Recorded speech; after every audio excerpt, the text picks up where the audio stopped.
secure. Why don't you mention Donald Trump by name? He seems to do a good job mentioning his own name. So I figure, I'll let him do his advertising for him. Do you consider at all that any of the support for him is backlash against you personally? Well, here's one thing I would say, and I just spoke about this at the local high school. I think Trump is a more colorful character than some of the other Republican elected officials.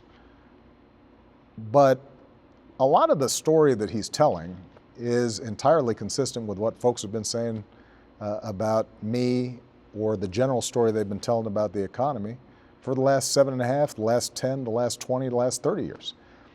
And you can actually describe the story fairly concisely, right? The basic story they tell is that the problems that the middle class, working families are experiencing has to do with a big bloated government that taxes the heck out of people and then gives that money to undeserving folks, welfare cheats, or the 47% who are takers, or whatever phrase they use, that businesses are being strangled by overregulation, that Obamacare has killed jobs.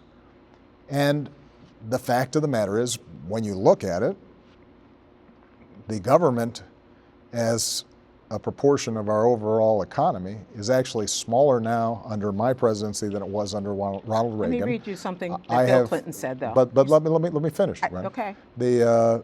We have fewer federal employees today. The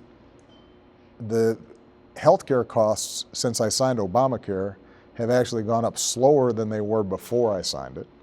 20 million more people have health insurance.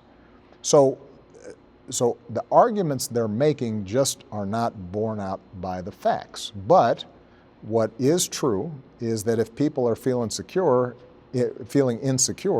and they're offered a simple reason for how they can feel more secure, people are going to be tempted by it, particularly if they're hearing that same story over and over again.